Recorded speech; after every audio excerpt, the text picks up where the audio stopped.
दुरूद शरीफ का नज़ारा पेश करें और पढ़ें। अल्लाहुम्मा सल्लि अला सय्यिदिना व मौलाना मुहम्मदिन व अला आलि सय्यिदिना व मौलाना मुहम्मदिन वसल्लम।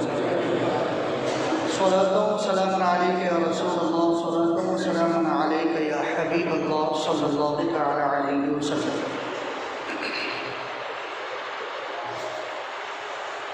कुरान अज़ीम की उस आयत मुबारका की मैंने तिलावत की है जिसमें रब तबारक व तआला ने इरशाद फरमाया, जो उसका मफ़हूम आप समझ लें कि अल्लाह तबारक व तआला की निशानी है किसमें, अन खलक़ लकुम मिन अनफुसिकुम अज़वाजन लितस्कुनू इलैहा, कि तुम्हारी ही जिन्स से तुम्हारे लिए ज़ौजा यानी बीवी औरत पैदा किया है।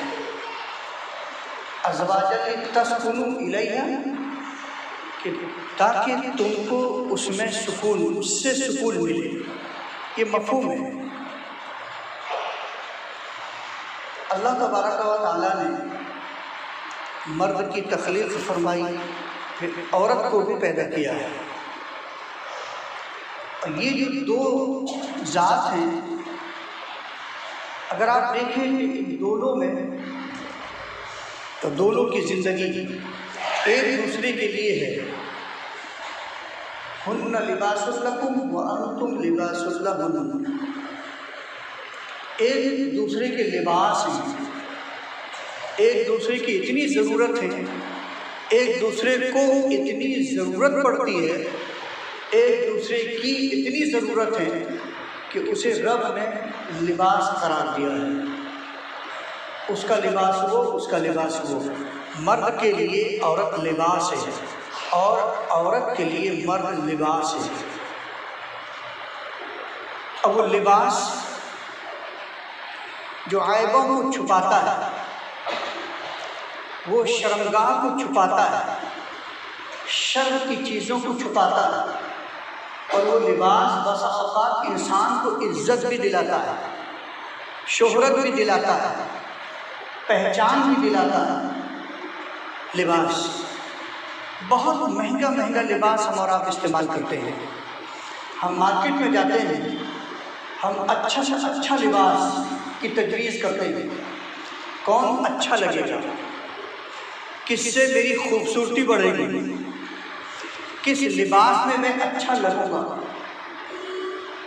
यही तो है लिबास। लेकिन जब हम लिबास को इतना परखते हैं, इतना सजाते हैं, इतना संवारते हैं अच्छे बनने के लिए, तो कभी हमने इस बात को भी तसव्वुर किया है, जो मियाँ बीवी की ज़िंदगी है, चाहे हम शादीशुदा हों या क्या गैर शादीशुदा। हालांकि सही पूछिए कि मियाँ बीवी की ज़िंदगी की समझ तो शादी के बाद में एक इंसान को आती है, कि वो जो ज़िंदगी है वो शादी के बाद इसकी शुरुआत होती है। शौहर की ज़्यादती या बीवी की बदखुल्की, शौहर की गैर जिम्मेदाराना बातें, या कि बीवी की नाफरमानियाँ, या कि शौहर को बीवी के हुकूक को अदा न करे या बीवी शौहर के हुकूक को अदा न करे, ये जो चीज़ें हैं ये शादी के बाद वाली ज़िंदगी से ही पता चलता है। रही बात शादी से पहले, इस ज़िंदगी का कोई ख़ास तजर्बा नहीं होता है। जब शादी नहीं किया है तो उसको क्या तजर्बा होगा। हाँ, क्या ऐसा होता है कि गैर शादीशुदा शख्स या गैर शादीशुदा खातून क्या शादी के बाद की ज़िंदगी के ताल्लुक़ से वो कभी मालूमात नहीं करती? कोई ऐसा कोर्स है, कोई ऐसी जानकारी है? नहीं। बस शादी की तैयारी होती है। लड़का है तो शादी की तैयारी, लड़की है तो शादी की तैयारी।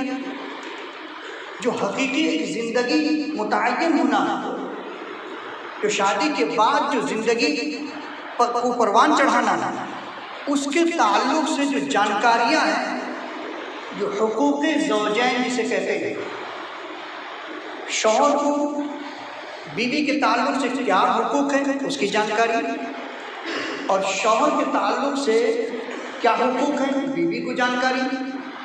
कोई आज तक जानता है या जानने की कोशिश करता है?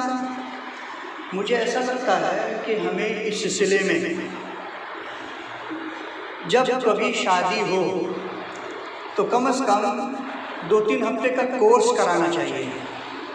2-3 हफ्ते का कोर्स के कुछ ऐसी ख़वातीन हों जो कि उन शादी होने वाली जो खातून है उसको वो तमाम चीज़ें बताएं, रटाएं, समझाएं, और जो शादी होने वाला लड़का है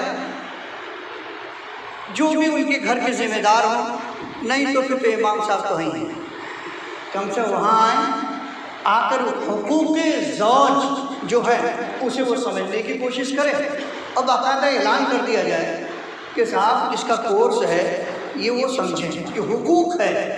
हकीकत में जो हुकूक़ हैं उन हुकूक़ को हम समझने की कोशिश नहीं करते, हम जानने की कोशिश नहीं करते। बस माँ बाप को तड़प होती है कि बेटे को शादी करानी है, बहू घर लाना है।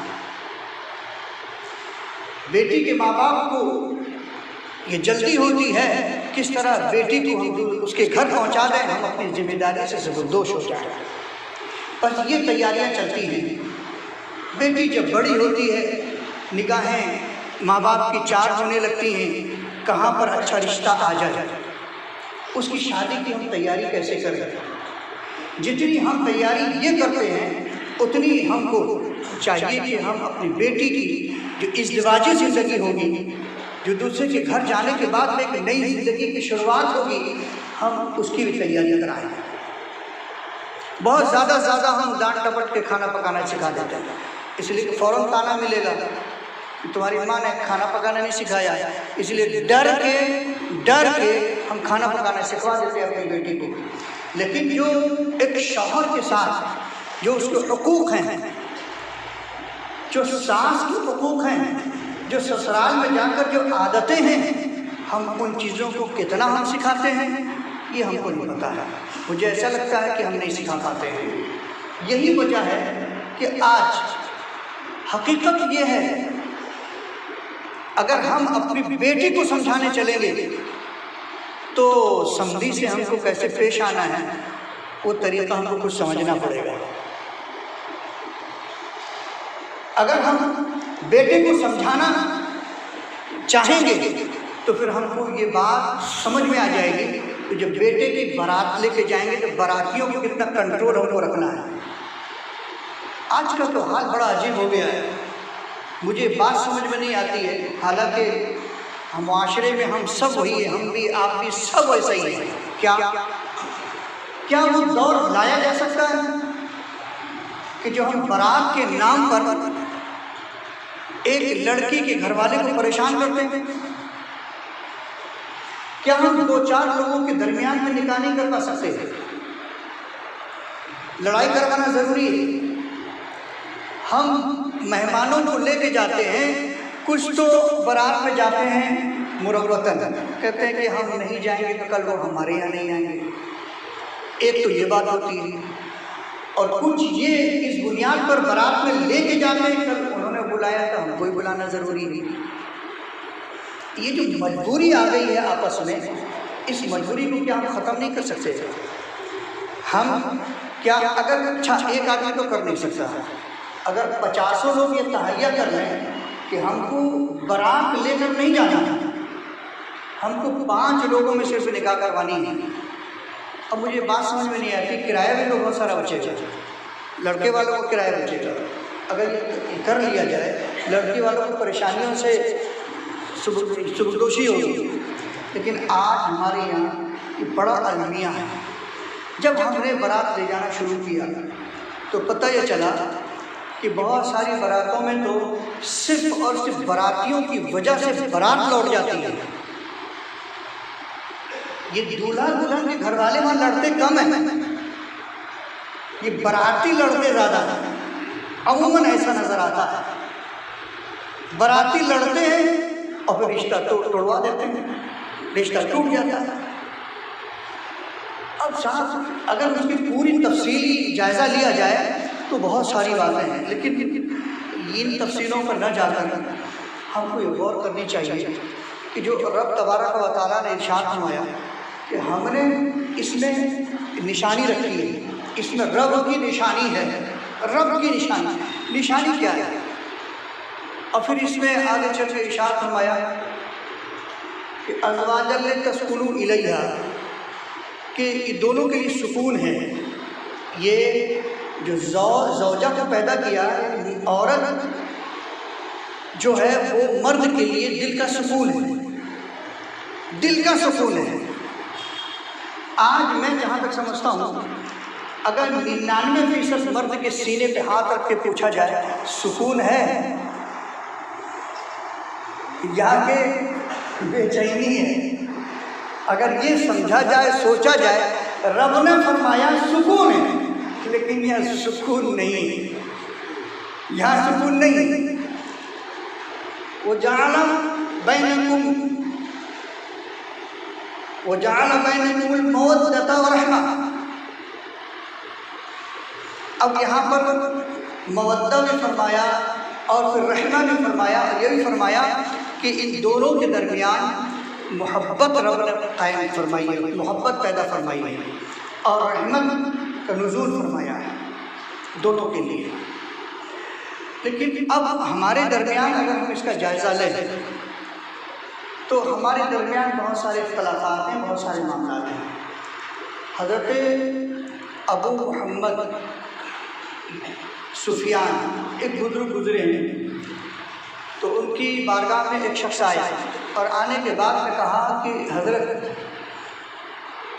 वो हमारी मियाँ बीवी के दरमियान में बहुत लड़ाई होती है, मियाँ बीवी के दरमियान में बहुत लड़ाई होती है। मैंने तो इस वजह से शादी की थी कि शादी के बाद में मेरी इज्जत बढ़ जाएगी, लेकिन इज्जत क्या बढ़ जाएगी, यहाँ समझे कि सुकून गारत है, कहीं से सुकून नहीं है। बहुत मैं परेशान हूँ, क्या करूँ, मैं क्या करूँ। ख़ास तौर पे नौजवानों के लिए जो इस मंजिल से गुज़र गए उनकी बात तो अलग है, जो अभी इस दहलीज पर कदम नहीं रखे हैं उनके लिए ये है कि वो नक्श कर रहे हैं, वो नक्श कर रहे हैं कि पहले से बताया जा रहा है क्या, नमाज के लिए नियत ज़रूरी है, नमाज के लिए नियत ज़रूरी है, और इसी तरह बहुत सारे काम के लिए नियत का बहुत बड़ा दखल है। लेकिन शादी की भी नियत होती है, शादी की भी नियत होती है, लेकिन आज तक आप भी सोचेंगे शादी की नियत होती है। जी हाँ, शादी की भी नियत होती है, और कहा कि इतने लोगों ने शादी कर ली, किसी ने नियत की, किस बात की नियत, इसकी नियत क्या है, शादी की नियत क्या है। अब आज आप नियत सुन लेंगे इंशाल्लाह, शादी की नियत क्या है। तो हज़रत अबू मोहम्मद सुफियान फरमाते हैं कि हाँ, आपने सही फरमाया, आपने कहा कि इज़्ज़त बढ़ाने के लिए निकाह किया था, इज़्ज़त बढ़ाने के लिए शादी की थी। हदीस पाक में है, जो शख्स माल के लालच में कि मैं किसी दौलतमंद की यहाँ शादी करूँगा तो मिलेगा बहुत, मिलेगा बहुत। हाँ, आज तो 99% इसी किस्म की नियत होती है, 99% जो कहता है ना हमें किसी चीज़ की लालच नहीं है, शादी के बाद तो पता चलता है कि कितने ताने दिए जाते हैं दुल्हन को। मुआशरा है ना, मुआशरा आप नहीं कहेंगे, हम कहते हैं आप नहीं कहेंगे, हम अपनी अहलिया को संभाल लें, हम अपनी बहनों को संभाल लें, हम अपने और दीगर रिश्तेदारों को संभाल लें, सबको नहीं संभाल सकते। आप बहुत मुश्किल से अपने आप को शायद संभाल लें, लेकिन सबकी ज़बान को आप संभाल नहीं सकते, इसलिए कि मुआशरा ऐसा है, ऐसा मुआशरा हो गया। तकरीब मुआशरा नहीं बल्कि तामीर मुआशरे की ज़रूरत है। मैंने इससे पहले भी एक लफ्ज़ कहा था कि हमारे अमल से मुआशरे को कितना नुकसान पहुँच रहा है, हमने इस पर कभी तो गौर किया ही नहीं। अब उसी मुआशरे के बहाव में हम भी बहते जा रहे हैं। एक आदमी को बहना ही पड़ेगा, इसलिए मजबूरी मुआशरा बना दिया गया है, मुआशरा बना दिया गया है। लेकिन हमें सोचना पड़ेगा, कभी हमने सोचा ही नहीं। शादी के लिए नीयत चाहिए तो पता चला कि अगर हदीस पाक में अगर जिस शख्स ने दौलत देखकर शादी की है तो अल्लाह ताला उसे फ़ख्र, उसको गरीबी देगा। गरीबी कर ले दौलतमंद के यहाँ शादी, गरीबी देगा। और अगर किसी शख्स ने अपनी इज्जत बढ़ाने के लिए अगर शादी की है कि फलां के यहाँ मेरी शादी हो जाएगी तो मैं भी इज्जतदार हो जाऊँगा, मेरी भी इज्जत बढ़ जाएगी, तो अल्लाह ताला उसको जिल्लत देता है। ये पलट है।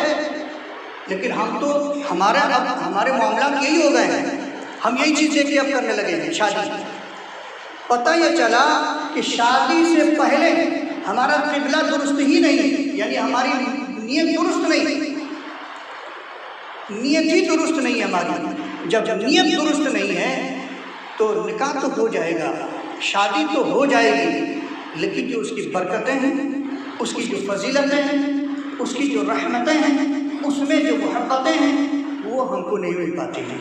इसलिए कि हमारी नीयत पहले से दुरुस्त नहीं है, हमें किबला दुरुस्त करना पड़ेगा। और अगर यही नहीं किया, शादी की कितनी किस्म की नीयतें होती हैं, अगर हकीकत में यही करें कि नहीं शादी इसलिए हमें करनी है कि नबी की सुन्नत है, शादी इसलिए हमें करनी है कि हमारी निगाह गलत की तरफ न उठे, शादी इसलिए करनी है ताकि हमारा कदम गुनाहों से बच जाए, तो ये नीयत होनी चाहिए। पहले तो ये नीयत कर लें, तो ये नीयत करते भी हैं, और नहीं करते हैं तो हमारे वो नौजवान तो पहले समझ लें, पहले समझ लें कि नीयत क्या करनी है। हमारी नीयत ये होनी चाहिए। एक बुजुर्ग थे तो उनको बहुत सारे लोग कहते थे कि आप शादी कर लीजिए, तो वो शादी नहीं करते, बहुत झंझट है इसमें, बहुत दिक्कत है, बहुत परेशानी है। कहाँ के नहीं शादी कर लीजिए, बड़े बड़े बुजुर्गों ने, नबियों ने शादी की, आप नहीं शादी कर रहे हैं, तो उनका नहीं इसमें बहुत झमेला है, वो शादी नहीं की। एक दिन सो उठे, लोगों को बुलाया, कहा कि मैं शादी करना चाहता हूँ, कहा कि मैं शादी करना चाहता हूँ, मेरी शादी करा दो। तो फिर लोगों ने पूछा कि ऐसा क्या हुआ, अब तक कि हम लोग समझाते रहे, आप शादी के लिए तैयार नहीं हुए, लेकिन अब अचानक आप खुद शादी के लिए कह रहे हैं। तो कहा कि हाँ मैंने ख्वाब देखा है। कहा क्या? कहा मैंने ख्वाब ये देखा कि मैदान महशर कायम है और उसके बाद भीड़ है, बहुत सारे लोग प्यासे हैं, छोटे छोटे बच्चे जिनके हाथों में चांदी और सोने के कटोरे हैं और वो पानी लेकर आ रहे हैं, और आने के बाद वो भीड़ में तलाश रहे हैं।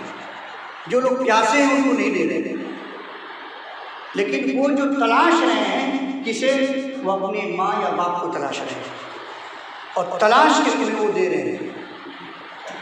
तो मैंने पूछा कि ऐसा क्यों? तो कहा कि ये वो बच्चे हैं जो शीर खारी के आलम में, दूध पीते अय्याम में जिनका इंतकाल हो गया है। वो कल रोज़े महशर में वो पानी का प्याला लेकर वो अपने माँ बाप को तलाश रहे हैं, इसलिए कि छोटे बच्चों का इंतकाल माँ बाप के लिए बड़ा इम्तिहान होता है। उन्होंने जो बर्दाश्त किया है, उन्होंने जो सब्र किया है, छोटे बच्चों के गुजर जाने यानी औलाद की मोहब्बत को जो उन्होंने सब्र किया है, ये उसकी बुनियाद पर अजर है।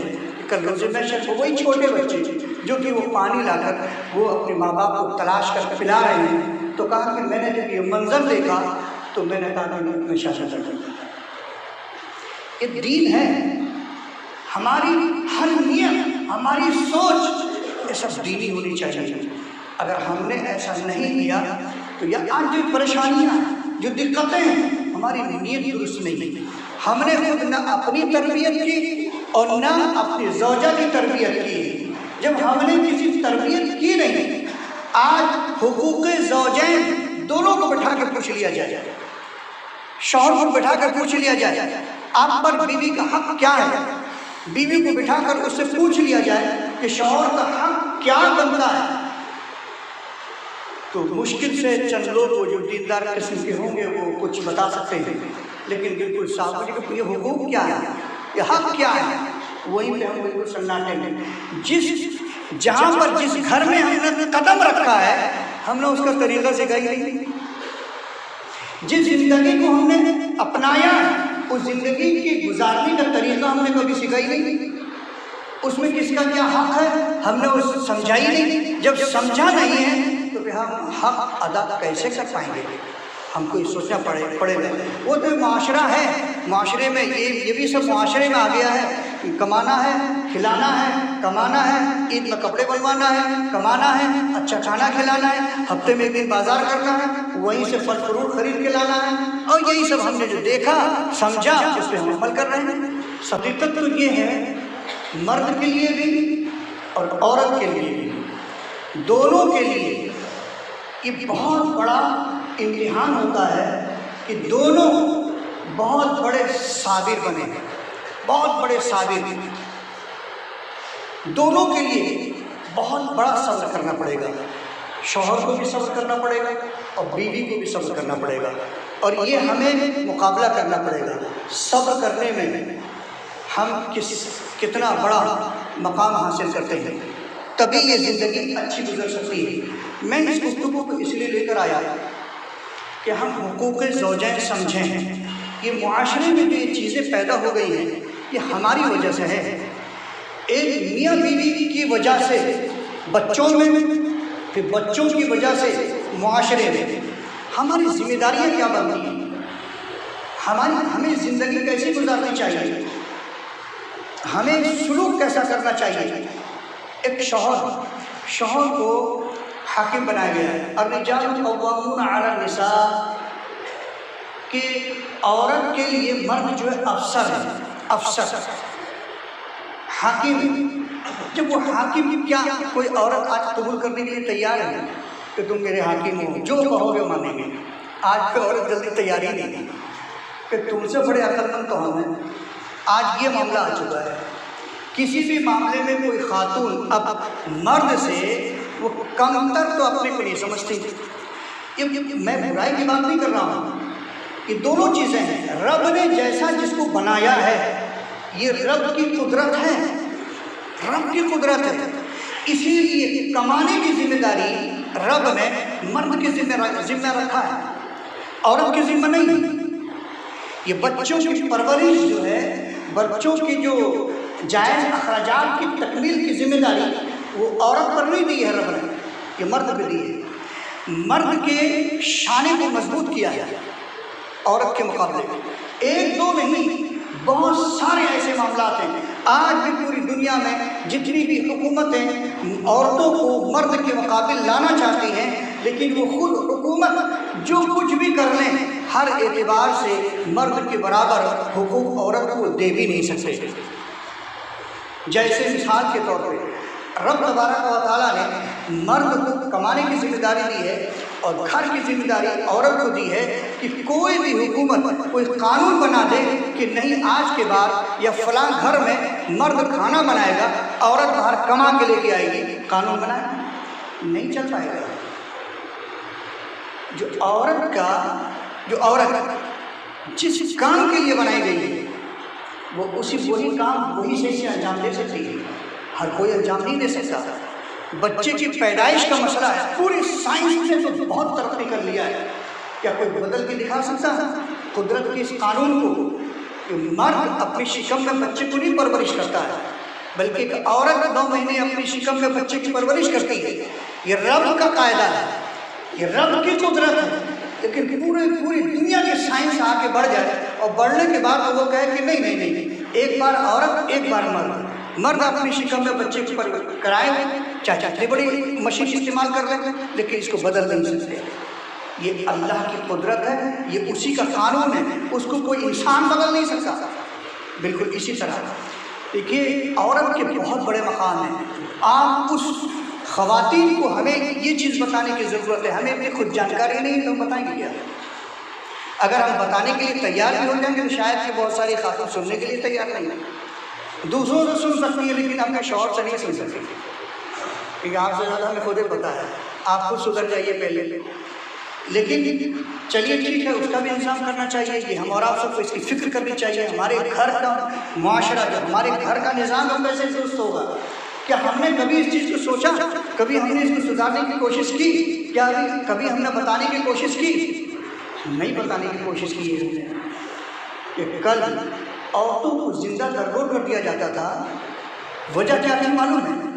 उसमें दो वजह बताई गई, दो वजह बताई गई। रबिया नाम का एक कबीला था।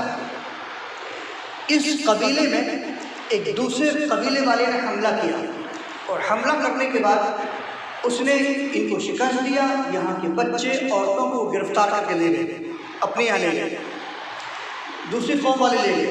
लेकिन कुछ दिनों के बाद में दोनों कौमों में समझौता हो गया। जब समझौता हुआ तो रबिया कौम का एक रईस शख्स जो सरदार था, तो उसके घर की खवातीन भी वो गिरफ्तार हो गई थी, कैदी बना ली गई थी। तो उसकी एक बेटी थी, तो उस बेटी को ले जाया गया, वहाँ पर किसी दूसरे के जिम्मे उसको कर दिया गया। वे कब्जा करके लेके आए हैं, लूट के लेके आए हैं, जैसे चाहे हम इस्तेमाल करें। तो इस तरह उन्होंने दूसरे कबाइल वाले में अलग अलग तरीके से उसका इस्तेमाल किया। लेकिन जब दोनों कौमों में मुआहदा हुआ तो मुआहदा होने के बाद फिर वो औरतें भी लौटाई गई, ख़वातीन भी लौटाई गई। जब ख़वातीन लौटाई गई तो वो सरदार की बेटी जो गिरफ्तार होकर गई थी दूसरी कौम में, वो किसी दूसरे के साथ रह रही थी, तो उसने आने से इनकार कर दिया और कहा कि नहीं, मैं अपने बाप के पास अब नहीं जाऊँगी। फिर कहा कि मैं अब बतौर कैदी जिसके पास थी मैं उसी के पास रहूँगी। बाप को बड़ा गुस्सा आ गया। तब उसने कहा, अब जब सरदार की बेटी थी ना, तो इसलिए पूरे कौम ने कहा कि ओ ये हाल है कि बेटी ने हम सबकी नाक कटवा दी, हम सबकी बेइज्जती करवा दी, हम सबका सर नीचा करवा दिया। ये औरतें दुरुस्त नहीं होती हैं, ये औरतें दुरुस्त नहीं होती। तब से एक रिवायत में यही है, यही वाक़या भी है, तफसीर की किताब में इस वाक़े में बताया गया है। ताकि तब से कहा कि नहीं, अब किसी के घर में बेटी पैदा होगी अब उसे हम जिंदा नहीं देंगे। ये बेटियां जो हमारा सर नीचा करती हैं, अब उसे जिंदा दफन करना शुरू कर दिया। अब हर कोई जिंदा दफन नहीं कर रहा था, उस कौम के लोग जिंदा दफन कर रहे थे। लेकिन दूसरे कौमों ने जब इस मुआशरे को देखा तो कहा कि इससे तो हमारी भी बेइज्जती होती है, लेकिन हम भी मार सकते हैं। ऐसे माहौल में अगर औरतों की उस वक्त हिफाजत न की जाती तो इंसानी नस्ल कैसे बढ़ती? तो कुछ लोग ऐसे भी थे जो औरतों की हिफाजत कर रहे थे। कुछ लोगों ने कहा नहीं, इस तरह मारा नहीं जाएगा। तो किसी ने कहा अब अगर कोई शख्स अपनी बेटी को जिंदा रखना चाहता, उसकी परवरिश करना चाहता, उसका अंदाज बड़ा अजीब हो गया था। अंदाज क्या था? तो करते ये थे कि जब वो बेटी बड़ी होती थी तो वो बेटी पैदा होने के बाद ही से ऊन के जुब्बे सिलाए जाते थे और भेड़ की खालों से उसके कपड़े बनाए जाते थे। क्यों? ये पोशाक उसको पहनाया जाता था, किसकी? बेटी को। बड़े होने तक, जवान होने तक उसको पहनाया जाता था और उससे बकरियां चरवाई जाती थी, उससे ऊँट चरवाए जाते थे ताकि कोई शक न करे। यानी छुपाते थे बेटी को। अगर जिंदा उसको रखना होता, अगर बेटी को उसकी यानी घर में रखना होता, उसकी परवरिश करनी होती, तो इस अंदाज में लोगों की निगाहों से बचा उसे ऊन के जोड़े, उसे खाल के कपड़े पहनाए जाते और इस लिबास में उसको छुपा कर उसे जवान किया जाता था। क्यों? किसी दूसरे की निगाह पे न पड़े, उसकी वजह से कोई हमें शर्मिंदा न करे, बेटी की वजह से हमारी बेइज्जती ना कोई करे। मुआशरे में हमारा सर नीचा ना हो जाए। हज़रात ग्रामी, इस तरह औरतों को लोग उस वक्त परवरिश कर रहे थे।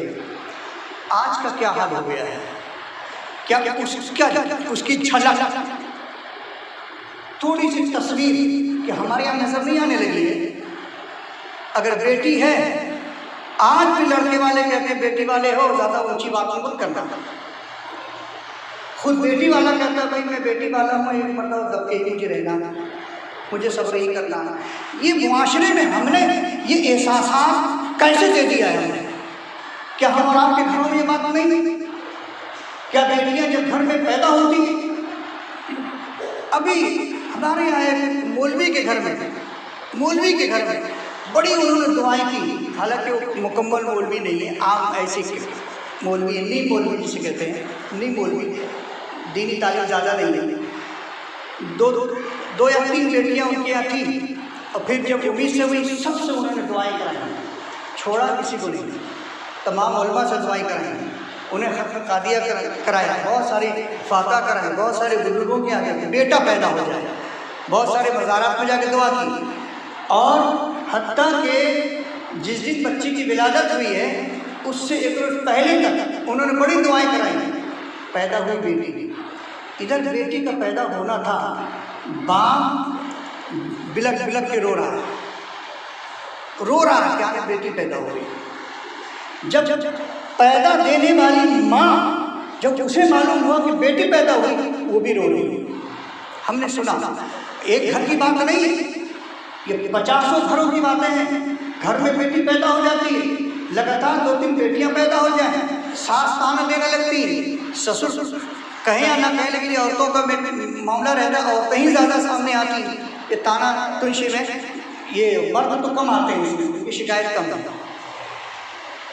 बात काट कर एक लफ्ज़ में कह दूँ, माफ़ कीजिएगा, मुझे याद आ जाए। कभी कभी मैं जब यहाँ गुफ्तगू करता हूँ, मैं एक मुआशरे के एतबार से गुफ्तगू करता हूँ। यकीन कीजिएगा, कभी भी कोई एक फ़र्द के ताल्लुक़ से मैं गुफ्तगू नहीं करता। आप किसी की भी गुफ्तगू करेंगे, मेरी ही क्या, लेकिन जब वो इस किस्म की बात करता है मुआशरे के ताल्लुक़ से, लेकिन कभी कभी किसी एक शख्स के मामले में ये बातें जाकर सेट हो जाती हैं। वो शख्स कभी कभी खुद से नाराज़ होता है, डायरेक्ट हमसे, और या फिर वो हमारे करीबी कुछ लोग होते हैं ना, कुछ नमाजी हैं, कुछ हमारे ज़ईफ़ हैं, कुछ नौजवान हैं, कुछ जो लोग बैठते उठते हैं, इन्होंने कहा होगा सर, इन्होंने बताया होगा, इसलिए कह रहे थे जुमा में कारी साहब। लेकिन माफ़ कीजिएगा, ऐसा कोई मसला नहीं है। मैं बाकायदा किताब का मुताला करता हूँ। एक मौजू अपने ज़हन में लाने के बाद हमारा एक मकसद ये है कि हम खुद आपके सामने हम गुफ्तगू इसलिए करते हैं कि ताकि हम भी इस पर अमल करने की कोशिश करें। वो अलग सी बात है, माशरे में तो हम भी रहते हैं, आप भी रहते हैं, हम सब रहते हैं। पता नहीं कौन शख्स इस पर अमल करे, कौन शख्स किसके अंदर कौन सी ऐसी कमियां हैं वो उसको दूर करने की कोशिश करें। इसलिए सिर्फ बेटियों के ताल्लुक से बहुत सारे लोग करना, कभी तसव्वुर नहीं करनी चाहिए। हमेशा हमारी नीयत ये होनी चाहिए, अगर हमारे घर में बेटा नहीं है, ये रब की मर्जी है। बेटा और बेटी की जिम्मेदारी रब की ही कुदरत है, इसमें रब की हिकमत है, इसी में हमारी बेहतरी है। अगर हमारे घर में बेटा नहीं है तो ये रब की मर्जी है, हमें चाहिए उसी की मर्जी पे हमको राज़ी हो जाना चाहिए। और याद रखिए, जब हम नाशुक्री करते हैं तभी हम परेशानी में मुब्तला होते हैं। हम शुक्रगुजार बने। कई ऐसी सिर्फ बेटियों के बाप से मेरी मुलाकात हुई है, वो इतने खुश होते हैं, कहते हैं कि 5-5, 6-6 बेटियाँ हमारी हैं, लेकिन अल्लाह तबारक व तआला सबको ऐसी ही बेटी अता करे। इस तरह करें, अगर बेटी दी है तो ऐसी बेटी अता करे। मेरे घर में बरकतें हैं, मेरी बेटी इतनी नेक है, आज आँखों से लगाए रहती है, आज हमें परेशानी।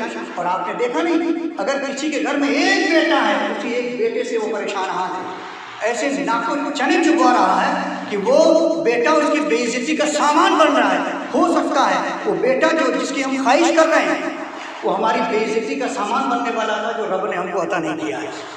हमारी दुआ को कबूल की है रब ने, तो वो बेटा जो आज हम सुकून की ज़िंदगी गुजार रहे हैं, वो कहीं हमको कहीं जेल में डलवाता हुआ नजर आता, कहीं 50 के दरमियान में वो हमको बेइज्जती करवाता हुआ नजर आता, कहीं भी हम हमारे सर को वो झुकवा देता। इसीलिए रब ने हमारी हिफाजत की है। हमारी दुआ को कबूल की है, हमें ये तसव्वुर करनी चाहिए। बेटियाँ, जब हमने बेटियों को इस नज़र से देखा या देख रहे हैं, ये उसी वक्त की झलक नहीं, हमें उसे दूर करना पड़ेगा, हमें उसे दूर करना पड़ेगा। अल्लाह के करम कल रोज़े महशर में उन बेटियों से पूछा जाएगा। किन बेटियों से? वइदल मौऊदतु सुइलत बिअय्यि ज़ंबिन कुतिलत, कि तुम्हें कत्ल क्यों किया गया था? बताइए। आप भी कहेंगे जिसने कत्ल किया था उससे पूछा जाना चाहिए था, तुमने कत्ल क्यों किया था? तुम्हारा क्या बिगाड़ा था इस बेटी ने? तुमने क्यों कत्ल किया था? लेकिन रब की बारगाह में उससे पूछा नहीं जाएगा, उस बेटी से पूछा जाएगा। ये कुरान में है कि तुम्हें क्यों कत्ल किया गया था। क्यों मालूम है? इसलिए कि जो कातिल है ना, वो इतना रब की निगाह में, नजर रहमत में इतना गिर गया होगा, वो सवाल करने के लायक भी उसे नहीं समझा जाएगा। मालूम है? इसीलिए उससे पूछा नहीं जाएगा कि तुमने क्यों कत्ल किया था, बल्कि उससे पूछा जाएगा जो कत्ल हुई थी बच्ची। तो रब को तो सब कुछ मालूम है, लेकिन आज हमारे माशरे में हम बेटी पैदा होने के बाद अफसोसगी करते हैं, हम उसी की झलक तो नहीं नजर आ रही हमारे अमल में। इसलिए हमें ये चाहिए कि नीयत दुरुस्त करें। हम अगर नीयत दुरुस्त करेंगे तो बरकतें होंगी। अल्लाह तबारक व तआला की बारगाह में दुआ है, बारेला हम तमाम लोग हमेशा अच्छी और सच्ची बातों पर अमल पैरा रहने की तौफीक फरमाए।